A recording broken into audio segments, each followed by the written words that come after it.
Chapitre 10. Les différents types de souffrance. La vie n'est que peine, altesse. Ceux qui vous disent le contraire essaient de vous vendre quelque chose. The Princess Bridge, écrit en 1987.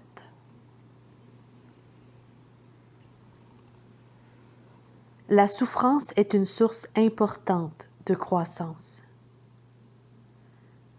Les personnes ayant peu souffert sont souvent superficielles, peu au fait de leurs qualités et défauts, naïves quant à leur nature humaine et au sens de la vie, et presque toujours fragiles et facilement découragées. Mais la souffrance ne nous enrichit pas nécessairement. Les métaphores de la fournaise et du gymnase en témoignent. Le feu d'une fournaise peut tuer et l'excès du sport occasionner des blessures sévères. Une expression anglo-saxonne dit ceci. Le même soleil fait fondre la cire et solidifie l'argile.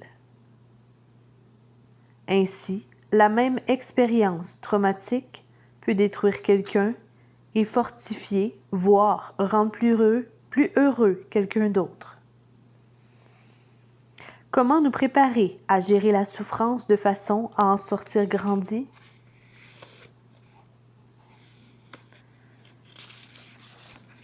Des souffrances différentes. Il est impératif d'examiner l'incroyable variété d'enseignements que la Bible prodigue sur la douleur et l'adversité. Un drogué est en prison, car dans un excès de rage, il a attaqué et blessé quelqu'un. Un autre voit sa vie bouleversée le jour où il renverse accidentellement un enfant de 7 ans qui s'est jeté sous ses roues. Une jeune mère de 3 jeunes enfants se meurt d'une tumeur du cerveau. Les adolescents d'une famille sont terrassés quand ils apprennent que leur père s'est suicidé. Enfin, de jeunes parents viennent de mettre au monde un enfant gravement handicapé. Toutes ces personnes souffrent, mais les causes et formes de leurs douleurs et de leurs angoisses diffèrent radicalement. En conséquence, la Bible nous présente plusieurs types de souffrances et apporte des réponses concrètes à chacune d'entre elles. Une réponse unique à la souffrance est vouée à l'échec, car il existe de nombreuses souffrances différentes et au moins autant de réactions de la part des affligés, qui ont eux-mêmes des tempéraments et des vies spirituelles distinctes. À l'inverse, la culture moderne apporte une réponse réductionniste. Nous vivons dans une société technologique qui pense qu'un mode d'emploi ou un bouton peuvent résoudre nos problèmes. Pourtant, quand on souffre, penser qu'il n'existe qu'une seule série de conseils pour résoudre son tourment est un peu réconfortant. Au début de mon ministère pastoral, j'ai rendu visite à une femme en plein divorce. Je lui ai prêté un recueil de prédications qui l'a fortement encouragée. « Ça m'a sauvé la vie », m'a-t-elle dit. Certain d'avoir un très bon outil pastoral, j'ai offert ce même livre à une femme traversant une situation apparemment analogue 1 an plus tard. Elle a eu une réaction à l'opposé. Certaines parties du livre l'ont perturbée et d'autres énervée. J'ai appris qu'il ne fallait pas partir du principe que chaque patient devait recevoir le même médicament. Peu de temps après avoir été opérée et soignée de mon cancer de la thyroïde, j'ai rencontré une femme atteinte d'un cancer du sein. Moi aussi, j'ai vécu un cancer, m'a-t-elle confié. Puis elle m'a raconté son histoire. Je me suis senti mal pendant toute la conversation. Elle m'a considéré comme un égal dans la souffrance. Nous avions tous deux été choqués à l'annonce du médecin. Vous avez une tumeur. Mais contrairement à elle, je n'avais pas subi d'ablation qui me laisserait mutilée à vie, et je n'avais pas autant de risques de rechute. En l'écoutant, j'étais non seulement frappée par la dissemblance de nos expériences, mais aussi par nos moyens pour la surmonter.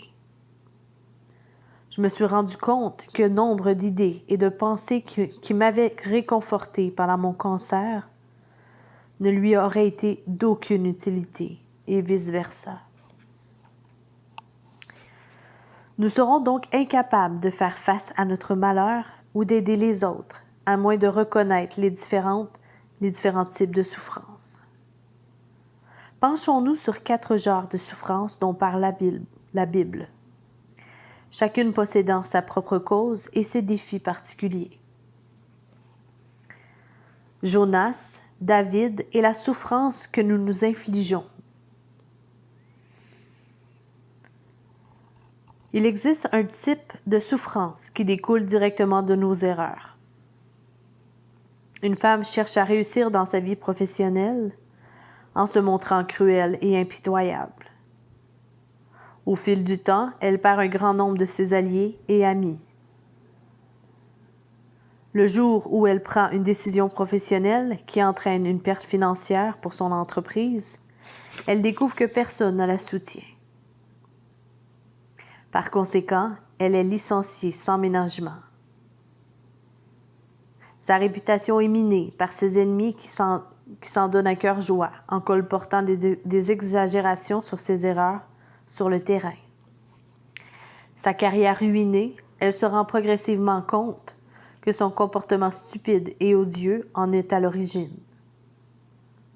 Prenons un autre exemple. Un homme marié a une aventure d'un soir pendant un voyage d'affaires. Très vite, la vérité éclate. Son mariage prend l'eau et ses enfants se détournent de lui pour toujours. La souffrance, quand elle se double de honte et de culpabilité, véhicule un tourment intérieur unique en son genre. Dans la Bible, nous retrouvons le premier type de souffrance avec Jonas et David. Au sein de son livre, pourtant court, le prophète Jonas passe par 2 expériences traumatisantes. D'abord, Dieu envoie un immense orage sur la mer susceptible de causer la mort. Ultérieurement, alors que l'ombre de la beauté d'une vigne grimpante réjouisse Jonas, Dieu envoie un ver et un vent d'est pour détruire la plante, ce qui décourage fortement Jonas. Pourquoi? Parce qu'il a refusé l'appel de Dieu d'aller prêcher aux Assyriens de Ninive. Mais il est ensuite furieux que Dieu ne les ait pas détruits. Jonas est rempli d'une haine raciste envers ce peuple, et Dieu se sert de circonstances adverses pour lui montrer le mal dans son cœur. C'est pour cela que tout va de travers pour lui. Il a failli mourir noyé. Ses ennemis mortels s'en sont sortis. Un vent chaud venant de l'est a même détruit un petit nid douillet à l'ombre. Mais Dieu essayait de révéler quelque chose à Jonas. Il voulait le réveiller. De la même manière, la vie du roi David a basculé à cause d'un péché précis. Et Dieu lui a envoyé un message précis au travers de sa souffrance. David avait violé la loi de Dieu en ayant une liaison avec Bathsheba, la femme d'un autre, puis il s'est arrangé pour que son mari meure. À cause de cela, le nouveau-né de Bathsheba et David est tombé malade et a perdu la vie. David a alors compris que Dieu l'avertissait. Il devait changer d'attitude ou il perdrait son trône et sa vie. Dieu punissait-il David et Jonas à cause de leurs péchés? Pas exactement. Selon Romains 8, verset 1, il n'y a plus de condamnation pour un croyant. Cela signifie simplement que si Jésus a reçu notre punition et a payé pour nos péchés, Dieu ne peut pas recevoir un deuxième paiement de notre part. Grâce à Jésus, Dieu ne châtie pas un croyant pour ses péchés. Et s'il nous punissait réellement pour nos péchés, nous serions tous morts depuis longtemps. Cependant, Dieu permet parfois que certains aspects de ce monde déchu, causés par le péché, fassent éruption dans notre vie, nous réveillent et nous poussent dans ses bras. Leur sévérité est adaptée aux besoins de notre cœur. Il est primordial de distinguer une souffrance de type David et de celle de type Job, dont nous ne sommes nullement responsables. Un chrétien atteint d'un lymphome ne devrait pas penser qu'il est puni pour ses péchés.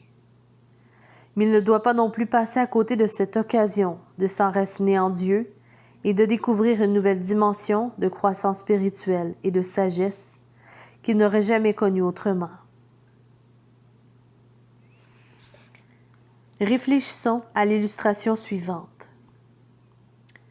Un jeune homme se fiance 5 fois de suite et finit toujours par rompre. Il impute toujours la faute à ses fiancées, successives pour leurs défauts personnels. En réalité, son perfectionnisme et sa supériorité morale sont à l'origine de l'échec de ses relations. Il se trouve dans un énorme angle mort.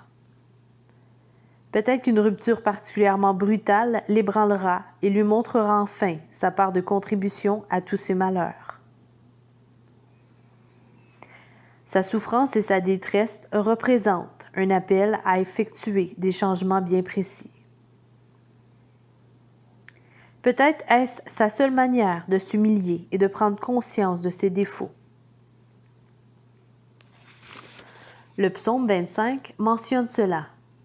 « Pardonne-moi les péchés dont je n'ai pas conscience. » En général, seuls les problèmes et les difficultés pourront les révéler. Amen. Paul, Jérémie et la souffrance de la trahison. Certaines souffrances sont donc causées par nos mauvaises actions, mais d'autres sont le produit de nos bonnes actions et d'une attitude courageuse, source parfois de trahison ou d'agression de la part des autres. C'est le cas de l'apôtre Paul et du prophète Jérémie. Paul a été maintes fois attaqué, battu et emprisonné par des païens comme par des membres de son propre peuple. Dans une de ses épîtres, Paul établit une liste non exhaustive des tourments qu'il a dû endurer en tant que messager de Dieu. Ils sont serviteurs du Christ? C'est une folie que je vais dire. Je le suis plus qu'eux, car j'ai travaillé davantage. J'ai été plus souvent en prison. J'ai essuyé infiniment plus de coups, plus souvent. J'ai vu la mort de près. 5 fois, j'ai reçu des Juifs, les 40 coups moins 1. 3 fois, j'ai été fouetté. 1 fois lapidé. J'ai vécu 3 naufrages. J'ai passé un jour et une nuit dans la mer. Souvent, en voyage, j'ai été en danger au passage des fleuves, en danger dans des régions infestées de brigands, en danger à cause des Juifs, mes compatriotes, en danger à cause des païens, en danger dans les villes, en danger dans les contrées désertes, en danger sur la mer, en danger à cause des faux frères. J'ai connu bien des travaux et des peines, de nombreuses nuits blanches, la faim et la soif, de nombreux jeûnes, le froid et le manque d'habits. Et sans parler du reste, je porte mon fardeau quotidien, le souci de toutes les églises. En effet, qui est faible sans que je sois faible? Qui tombe sans que cela me brûle? 2 Corinthiens 11, versets 23-29. Pardon. Jérémie a lui aussi été frappé et mis au fer pour avoir dit la vérité au pouvoir en place. Aujourd'hui encore, dans de nombreux pays, ceux qui osent critiquer le gouvernement, la religion dominante et les institutions culturelles sont roués de coups, incarcéré ou même tué. Dans notre culture occidentale actuelle, on peut être violemment critiqué au travail ou dans son voisinage si l'on défend ouvertement une cause peu populaire. Mais nous subirons probablement ce genre de trahison quand une relation tournera au vinaigre. Si quelqu'un a le sentiment que nous l'avons traité injustement, il peut essayer de nous blesser, voire salir notre réputation. Il arrive souvent qu'une personne que l'on croyait bien connaître se retourne contre nous et nous attaque pour défendre ses intérêts ou sa carrière. Ce genre de trahison est particulièrement atroce à vivre et peut nous tenter de laisser libre cours à une colère avilissante et à l'amertume. Alors que le premier type de souffrance nous pousse à la repentance, le deuxième nous oblige à nous battre pour pardonner. Nous serons tentés de sombrer dans l'amertume et de cacher notre haine croissante et notre cruauté derrière le masque de la noble victime. Il est souvent impératif de confronter la personne, voire de porter plainte, mais sans qu'un esprit de vengeance en soit la cause. Auquel cas, nous deviendrions pire qu'avant l'outrage.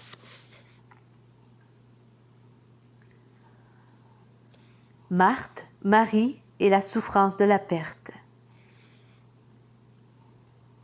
Si certaines souffrances peuvent nous submerger de haine et de ressentiment, un autre type de souffrance, appelée la souffrance universelle, nous plonge dans le chagrin.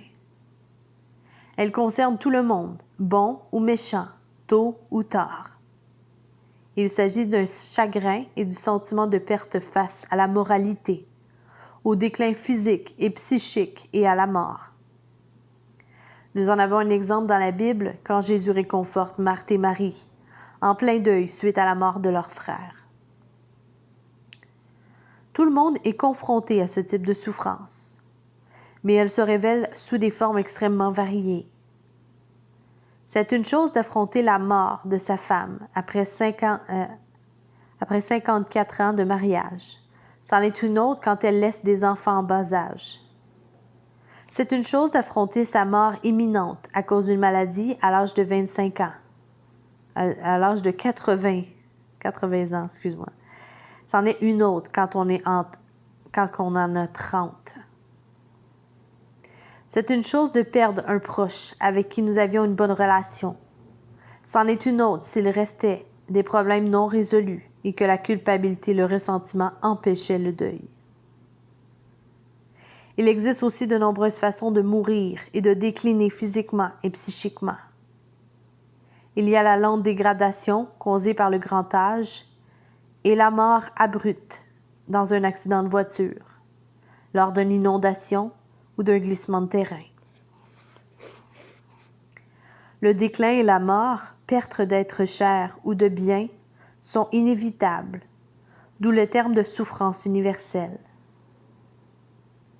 Des problèmes à l'origine de ces pertes obligeront alors de passer par un examen de soi et la repentance, ou la confrontation et le pardon.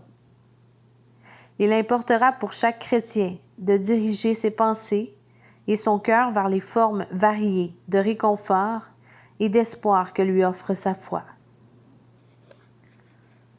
Paul exhorte un groupe de chrétiens endeuillés par ces mots. Ne soyez pas tristes de la même manière que le reste des hommes qui n'ont pas d'espérance. 1 Thessaloniciens 4, verset 13. Il témoigne, voilà pourquoi nous ne perdons pas courage. En effet, nos détresses présentes sont passagères et légères par rapport au poids insurpassable de gloire éternelle qu'elle nous prépare. Et nous ne portons pas notre attention sur les choses visibles, mais sur les réalités encore invisibles. 2 Corinthiens 4, versets 16 à 18. Job et la souffrance mystérieuse. Enfin, il existe un type de souffrance qui n'a rien de commun avec les précédents, bien qu'elle puisse s'y superposer. Il s'agit de la souffrance mystérieuse, imprévue et horrible, souvent qualifiée d'absurde. Le type de souffrance sur laquelle la Bible se penche le plus. Pourrait-on argumenter? Les auteurs du psaume 44, les fils de Corée, observent leur pays dévasté et demandent à Dieu. Tout cela nous est arrivé sans que nous t'ayons délaissés et sans que nous ayons violé ton alliance avec nous. Nous n'avons pas renié nos engagements envers toi. Nous n'avons pas quitté la voie que tu nous as prescrite. Pourtant, tu nous as écrasés dans le domaine des chacals, et tu nous as couverts de l'ombre de la mort. Car pourquoi te détournerais-tu? Pourquoi ignorais-tu nos maux et nos détresses? Psaume 44, versets 18 à 20 et verset 25. La Bible est remplie de cris comme celui-ci. Des psaumes aux écrits des prophètes comme Habacuc et Jérémie.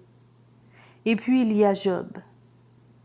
La parole retrace les histoires de David, Paul, Marie et Marthe. Des personnes ayant énormément souffert. Mais la Bible se penche plus sur la souffrance de Job que sur celle de n'importe qui d'autre. On peut facilement identifier les causes des autres types d'afflictions. Problèmes moraux, persécution et trahison, fatalité de la mort. Dans chaque cas, il est difficile de gérer la culpabilité, la colère et le chagrin qui en découlent. Mais ces émotions sont au moins évidentes. Et puis, il y a la souffrance de type Job, avec des afflictions au-delà de l'imaginable. Tous ses enfants meurent en même temps. La totalité de ses richesses part en fumée en un instant. Non seulement on ne vit pas de telles douleurs sur le plan mondial, mais en plus Job n'a pas fait preuve de déroute morale, de persécution ou de trahison. Quand les gens sont confrontés à des souffrances horribles et particulièrement éprouvantes, ils ne sont ni remplis de culpabilité ou de ressentiment envers les autres, ni d'une véritable tristesse, mais de colère contre la vie et Dieu lui-même. Quand sa vie s'est écroulée, Job a d'abord cherché à savoir pour quel péché il était puni, ou du moins quelle leçon en tirer. Bref, l'origine de tout cela dans sa vie. Les amis de Job ont eu aussi cherché des péchés ou des points à améliorer dans sa vie. Mais Dieu n'avait rien de particulier à reprocher à Job. Tout le sens de la souffrance de Job se trouvait en fait là. Il a été mis dans une position où il allait obéir à Dieu uniquement parce qu'il est Dieu, et non pour recevoir ou obtenir quelque chose. La souffrance de Job n'avait pas pour but de punir ou de transformer Job, mais cela ne signifie pas qu'elle n'ait pas servi à l'édification de Job et à la gloire de Dieu. Job avait cherché en vain une leçon. Mais la leçon a consisté en une révélation sur la teneur de sa vie, sur son besoin de la fonder de tout son être sur Dieu seul. Toutefois, Job a mis énormément de temps au début, à la fin du livre, pour le comprendre. Il en est de même pour nous quand nous passons par ce genre de souffrance mystérieuse et inexplicable. Sans doute faudra-t-il nous repentir, pardonner et garder les yeux fixés sur notre espérance. Mais la souffrance incompréhensible invite, avant tout, à la sincérité dans la prière et dans les larmes, au travail difficile de placer délibérément notre confiance en Dieu, et comme dirait saint Augustin, à remettre de l'ordre dans nos amours.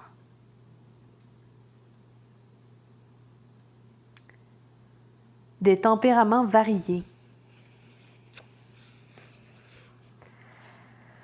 La diversité des souffrances dépend non seulement des facteurs externes, mais aussi internes, à savoir les tempéraments et différentes personnalités de ceux qui connaissent l'adversité.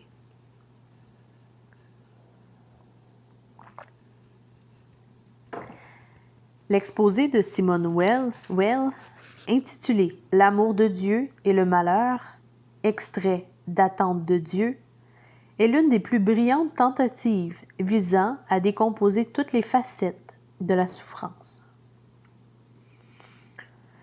La philosophe française appelle cette douleur intérieure le malheur. Weil écrit « Le malheur est un déracinement de la vie, un équivalent plus ou moins atténué de la mort. Une sorte d'horreur submerge toute l'âme. » Weil fait une distinction entre la souffrance, les circonstances externes du monde, et le malheur en tant qu'expérience interne de la douleur et de la tristesse, dont elle essaye de souligner les différents aspects.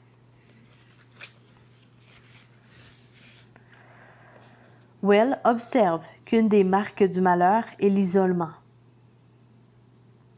Un mur de séparation s'érige entre celui qui souffre et ses amis les plus proches, sans doute à cause de son impression qu'un gouffre s'est creusé entre lui et quiconque n'a pas vécu les mêmes tourments. Le partage d'expériences communs n'est donc plus là.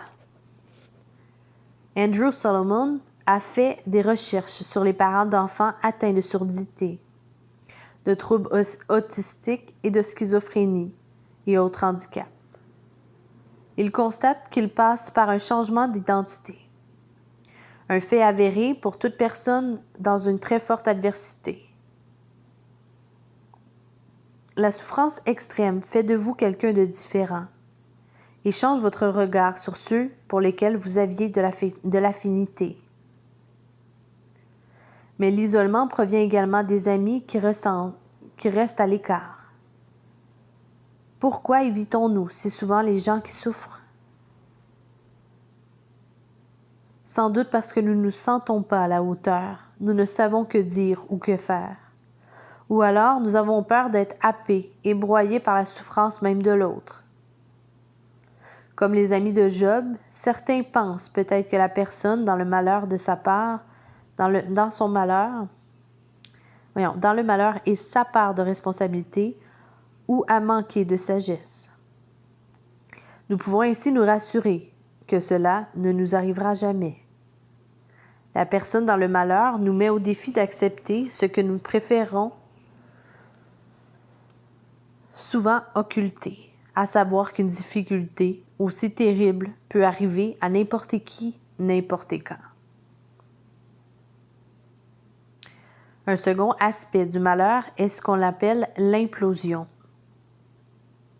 Une douleur physique intense nous fait inévitablement nous replier sur nous-mêmes. Impossible de penser à qui ou à quoi que ce soit, à part ressentir la douleur et vouloir y mettre un terme. De la même manière, la douleur intérieure peut nous engloutir en nous-mêmes, au point de ne pas nous rendre compte de ce qui se passe autour de nous. Dans Le Seigneur des Anneaux, l'anneau unique a pour effet de renforcer l'ego. Après que Samsagas l'a mis, toute chose alentour était à présent non pas sombre mais vague, tandis que lui-même se trouvait là, dans un monde gris et embrumé, seul, comme un petit roc noir et solide. La souffrance peut avoir le même effet, donner l'impression que nous et nos besoins sont la seule chose solide réelle, et que tout le reste n'est qu'une vague masse informe et sans importance. Cet égocentrisme peut nous rendre incapables de donner, de recevoir ou de ressentir de l'amour. Pris dans une torpeur, nous nous focalisons sur ce qui nous arrive. Il nous est impossible de sortir de nous-mêmes, de penser aux autres, de les aider, d'aimer ou de nous sentir aimés. Pour couronner le tout, Weil affirme que nous perdons toute notion de Dieu. Le malheur rend Dieu absent pendant un temps, plus absent qu'un mort, plus absent que la lumière dans un cachot complètement ténébreux. Pendant cette absence, il n'y a rien à aimer. Intellectuellement, nous savons que nous sommes aimés. Nous pouvons même croire que Dieu nous aime. Mais émotionnellement, notre cœur reste de marbre. Une troisième marque du malheur consiste en une impression de destin tragique, de désespoir et de condamnation, liée en partie à une honte à peine consciente et définissable. Le malheur durcit et désespère parce qu'il imprime jusqu'au fond de l'âme, comme un fer rouge, ce mépris, ce dégoût et même cette répulsion de soi-même, cette sensation de culpabilité et de souillure que le crime devrait logiquement produire et ne se produit pas. En d'autres termes, alors que nous devrions nous sentir coupables quand nous faisons le mal, en général ce n'est pas le cas. Lorsque nous souffrons intensément, nous pouvons avoir le sentiment d'être punis, ce qui nous amène à nous examiner et à admettre le mal que nous avons commis. Il n'y a pas à chercher bien loin. Même si nos péchés n'ont aucun lien direct avec notre malheur, il nous rend douloureusement conscients de nos défauts et de nos fragilités. Cette culpabilité perdure même dans les pays occidentaux, qui s'efforcent de présenter ceux qui souffrent comme des victimes sans aucune responsabilité de leur malheur, dans leur malheur. La quatrième marque du malheur est la colère. Elle serait plus ou moins dirigée vers différents objets, en fonction du contexte et de la cause. Nous pouvons être en colère contre nous-mêmes, l'injustice et l'absurdité de la vie, contre Dieu, ou éprouver une profonde amertume envers des personnes qui nous ont fait du mal ou laissé tomber. Well termine sur un effet toxique du malheur qui se manifeste souvent. Il s'agit de la tentation, celle de la complicité. Un autre effet de malheur est de rendre son âme complice peu à peu en y injectant un poison d'inertie. Nous devenons complices de notre malheur, nous nous confortons dans notre inconfort, nous nous satisfaisons de notre insatisfaction. Cette complicité entrave tous les efforts qu'il pourrait faire pour améliorer son sort. Elle va jusqu'à l'empêcher de rechercher les moyens d'être délivré, parfois même jusqu'à l'empêcher de souhaiter la délivrance. La complicité peut donner l'impression d'être noble. La pitié de soi peut être douce et créer une dépendance. Notre malheur peut servir d'excuse pour toutes sortes de comportements ou d'habitudes de vie autrement injustifiables. D'une manière inconsciente, nous pensons peut-être devoir payer pour nos péchés par la souffrance.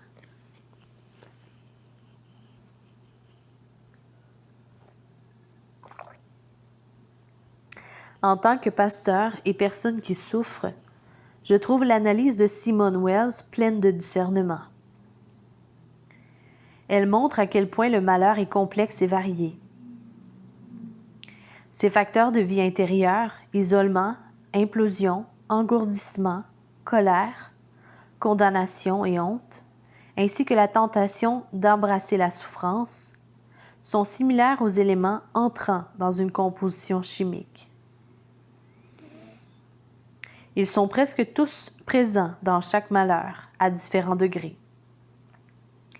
Ils ne dépendent pas seulement des circonstances, mais aussi du tempérament de chacun.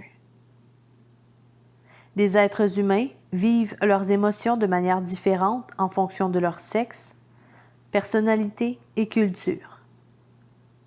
Ils possèdent également des valeurs et des engagements distincts. Prenons l'exemple d'une famille.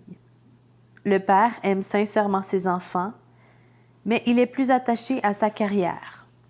À l'inverse, la mère est certes dévouée à son travail, mais attache plus de valeur à la façon dont ses enfants s'en sortent. Si le père perd son emploi, il sera plus profondément abattu. Si l'un des enfants est gravement blessé, ce sera la mère qui sera anéantie. Tous deux font face au même problème, mais ils réagissent différemment, car leur identité intérieure est différente.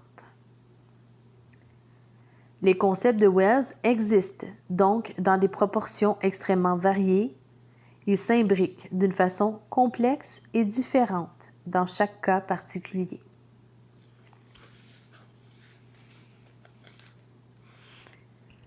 Une diversité de chemins.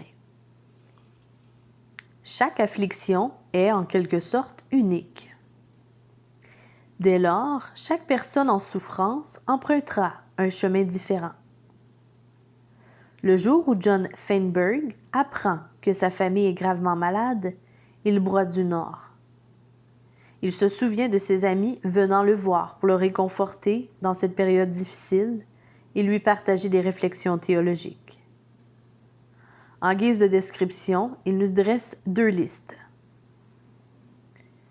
La première liste rassemble des conseils qu'il sait être vrais, mais qui l'agacent et le découragent fortement à l'époque. Les amis de Job disent beaucoup de choses vraies concernant Dieu. À la fin, le mal sera puni. Dieu se réjouit dans le juste. Dieu n'est ni injuste ni déloyal. Nous ne pouvons pas comprendre les voies de Dieu, elles dépassent nos esprits simples. Toutes ces affirmations sont justes. Pourtant, Job les qualifie de bien piètres consolations, de bien piètres consolateurs. À la fin du livre, Dieu condamne les amis de Job à cause de la manière dont ils lui ont répondu. Pourquoi? Ils ont énoncé des vérités fondamentales, mais les ont mal appliquées. Le théologien Don Carson écrit à propos des amis de Job. Il y a une façon d'utiliser la théologie et les raisonnements théologiques qui blessent au lieu de soigner. Ce n'est pas la faute de la théologie ni de ses raisonnements, c'est celle des consolateurs pénibles qui brandissent un fragment de vérité qui ne convient pas à la situation, qui vient au mauvais moment, qui est prononcé avec condescendance, dont l'application manque de sensibilité, ou dont la véritable théologie est formulée dans les clichés tellement remarqués par la culture qu'ils écorchent au lieu d'adoucir. Feinberg mentionne certains consolateurs pénibles qu'il a connus, des amis qui ont soutenu que Dieu utilisait souvent un problème pour nous éviter d'autres problèmes dont nous ne serons jamais conscients. Il le savait dans l'absolu, mais cela n'a fait qu'empirer son état. Qu'est-ce qui pouvait être bien pire que de voir sa femme mourir à petit feu au fil des ans? Quelqu'un d'autre lui a confié « On doit tous mourir de quelque chose. Tu connais la réponse à l'avance pour ta femme. » Feinberg a judicieusement répondu que même si c'était vrai, personne ne voulait vraiment le savoir. D'autres ont raconté leurs terribles problèmes pour pouvoir dire « Je sais ce que tu ressens. » Feinberg a répliqué « Te mettre dans ma peau ne m'aide pas. Ce qui m'aide est de savoir que tu te soucies de moi. » L'aide la moins utile et la plus fréquente qu'ils aient reçue a été ce genre de phrase. Nous savons que tout concourt à notre bien, nous devons faire confiance à Dieu. John Feinberg enseignait la théologie systématique dans une école biblique. Il avait écrit de nombreux articles sur le sujet et il y croyait. Mais plus il entendait cet argument, plus il culpabilisait. On ne lui permettait pas de pleurer ou de se lamenter comme David ou Job. On lui disait implicitement que s'il n'avait pas la paix dans son cœur, alors qu'il connaissait la sagesse et la bonté de Dieu, il était donc spirituellement immature. Notez que la liste des éléments qui n'aidaient pas contenait des vérités, mais énoncées de façon inadéquate. Elle était exprimée sans tact ou au mauvais moment. Quant à la liste d'éléments qui aidaient et qui ont eu un effet curatif, il s'agissait de vérités énoncées dans le bon ordre et de la bonne façon. Un jour, un des amis de Feinberg lui a parlé d'une idée qui le culpabilisait sur le sujet. Se réjouir dans ses souffrances. Il ne voulait pas dire qu'il se réjouissait pour ses souffrances, ce qui reviendrait à du masochisme. Il a énoncé ainsi. Tu dois apprendre à vivre avec, mais tu n'as pas à aimer ça. Feinberg allait devoir apprendre à se réjouir davantage en Dieu et en son amour, mais le mal restait le mal et serait toujours douloureux. Eureka! Cette conversation lui a ouvert les yeux. Un autre réconfort lui est venu de son père, qui lui a conseillé de ne pas s'attendre à ressentir la grâce et la force de Dieu tout de suite, pour l'épreuve à venir. Feinberg était pétrifié à l'idée d'avoir à faire face à la mort d'un ou plusieurs membres de sa famille. C'était au-dessus de ses forces. Mais comme le suggérait son père, il ne le vivrait pas encore et il ne devait donc pas s'attendre à se sentir assez fort tout de suite, en anticipant de quelque chose qui n'était pas encore arrivé. Dieu n'a jamais promis de te donner la grâce de demain aujourd'hui. Il a promis la grâce d'aujourd'hui pour aujourd'hui. Et c'est tout ce dont tu as besoin. Eureka! Feinberg a reçu une autre illumination. Il a commencé à ressentir de manière croissante l'amour et la présence de Dieu suite à ces rayons de soleil. Petits, mais importants. Il a réexaminé ce qu'il savait déjà. L'origine du mal et de la souffrance, la sagesse et la souveraineté de Dieu, la mort sacrificielle de Jésus pour lui. Petit à petit, il s'est réapproprié chaque vérité en l'appliquant à son cœur et au monde. Sous ce nouvel angle, les choses ont brillé d'un autre éclat.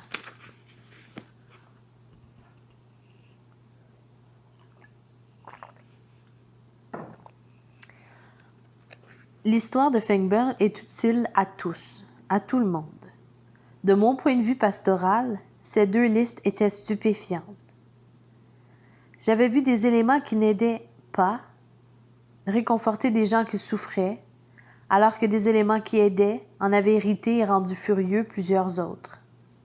Ce constat révèle la diversité remarquable des souffrances.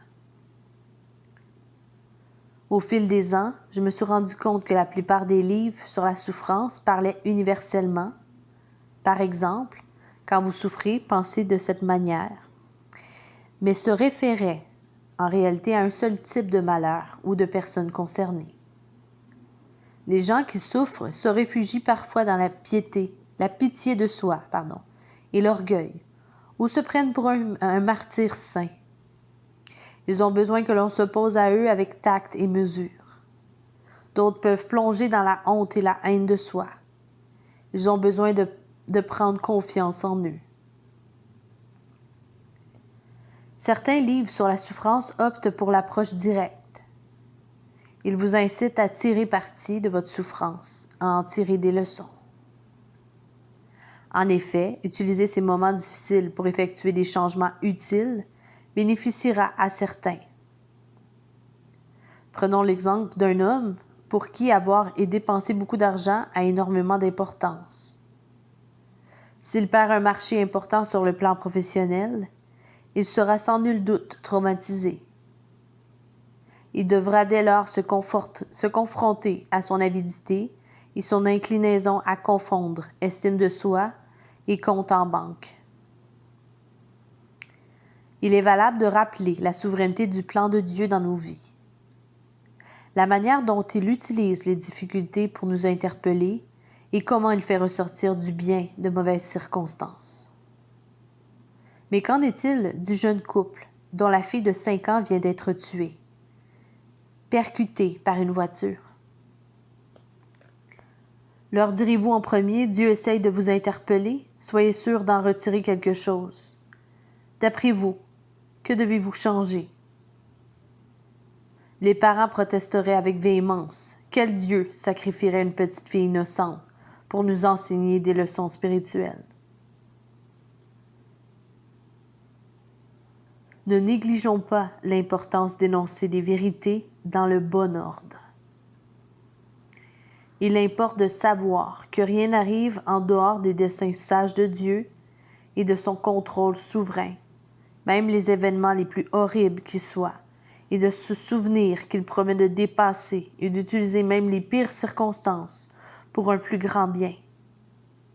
Cette vérité est sans doute importante à rappeler à un homme qui a perdu un important marché par avidité. Mais il serait cruel de la partager à des parents détruits par la mort de leur enfant, même s'ils devront s'en imprégner ultérieurement pour guérir.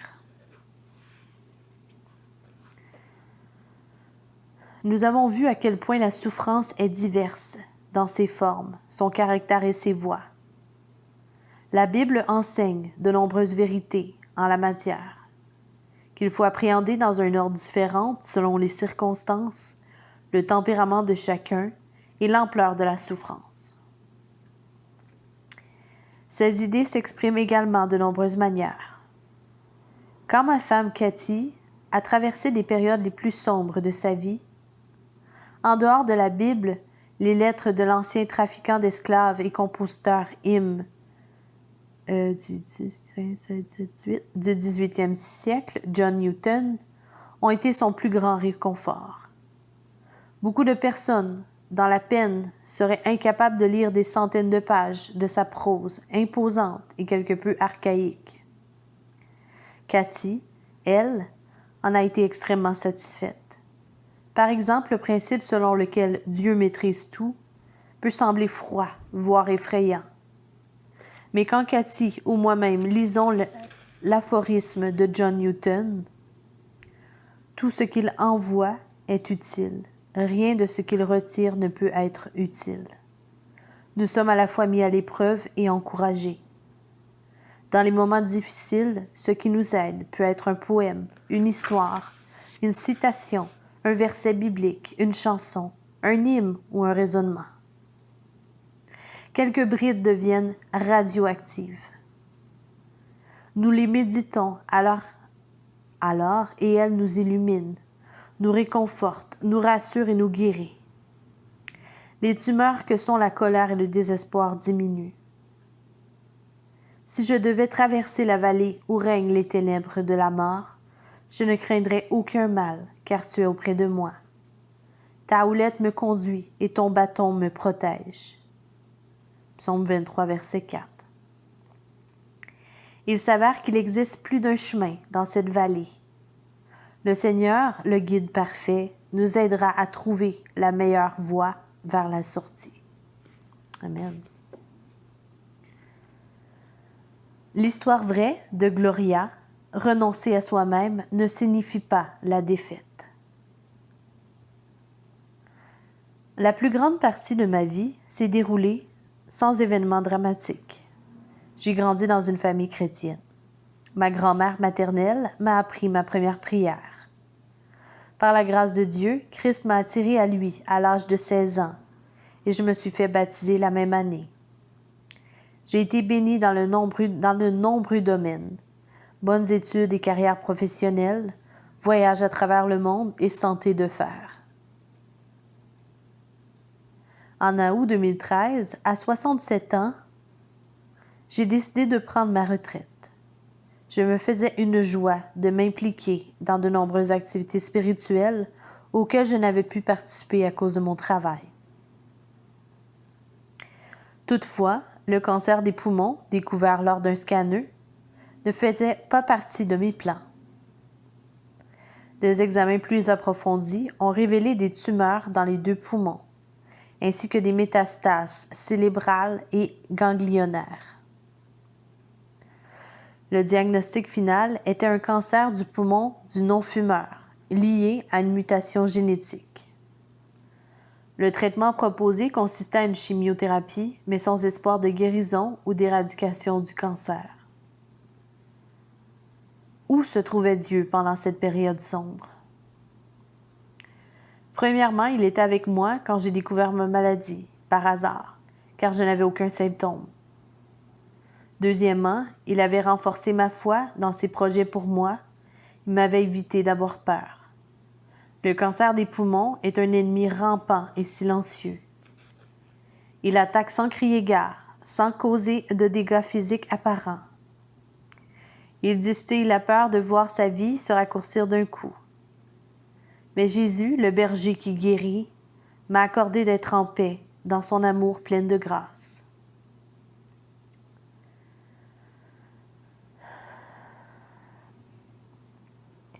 Je suis accroché à la prière que m'avait enseignée ma grand-mère. Père céleste, merci pour la nourriture et l'eau que tu nous donnes, pour la paix et la joie, que ta volonté soit faite. Nul besoin de demander pourquoi moi et pourquoi maintenant. J'ai prié, non pas pour être guéri miraculeusement, mais pour garder ma foi en Jésus, le Seigneur souverain. Je me suis soumise à son pouvoir pour qu'il me guérisse miraculeusement de ma maladie et m'offre la vie éternelle en tant que fils de Dieu. Je savais que Jésus me porterait dans les déserts que j'étais sur le point de traverser. La première chimiothérapie, ayant considérablement réduit la taille de mes tumeurs au cerveau, je m'attendais à un résultat similaire pour les poumons. Mais après 9 mois de traitement, ce n'était toujours pas le cas. Il s'agissait désormais de contenir les tumeurs. Ma nouvelle routine consistera à attendre les résultats du scanner tous les 3 mois. Cependant, au lieu de me réjouir de ma stabilisation, j'ai commencé à baisser les bras. Je m'en suis voulu de ne pas avoir demandé un traitement de choc. Peu à peu, je me suis découragée. Je ne ressentais plus la paix de Jésus pendant mon culte personnel. Ma douleur n'avait rien de physique, elle était spirituelle. J'en étais seule responsable. Mais une fois encore, le Seigneur m'a rattrapée à l'aide du Proverbe 3, verset 5. Mets ta confiance en l'Éternel de tout ton cœur et ne te repose pas sur ta propre intelligence. Pour faire confiance à Jésus, il me fallait adopter une obéissance totale et soumise à sa volonté jour après jour. Par l'immense grâce de Dieu, j'ai commencé à percevoir ma soumission comme ma façon de prendre part aux souffrances de Christ et à sa complète soumission envers le Père. Je continue à prier pour que Dieu accepte et guide ma rénonciation à moi-même. Désormais, j'ai trouvé ma liberté en m'attachant jour et nuit à l'Esprit Saint. Vivre au jour le jour, sans paniquer à cause du lendemain, me libère et apaise mes souffrances. Ma confiance renouvelée en Jésus entraîne aussi le renouvellement de mon amour, de mon espérance et de ma foi. Mon regard se détache de ma souffrance pour se tourner vers son amour. J'ai découvert un nouveau trésor, le cadeau de la douleur, c'est le cadeau de Dieu lui-même. En fin de compte, lui seul fait mes délices et me réconforte. J'ai appris l'enseignement de Psaume 119, verset 71. Il m'était bon d'être affligé afin d'apprendre tes préceptes. Psaume 27, verset 4 guidera désormais mes pas jusqu'à la fin, car il est écrit « J'ai présenté à l'Éternel un seul souhait, mais qu'il me tienne vraiment à cœur. Je voudrais habiter dans la maison de l'Éternel tous les jours de ma vie, afin d'admirer l'Éternel dans sa beauté et de chercher à le connaître dans sa demeure. » Fin du chapitre 10.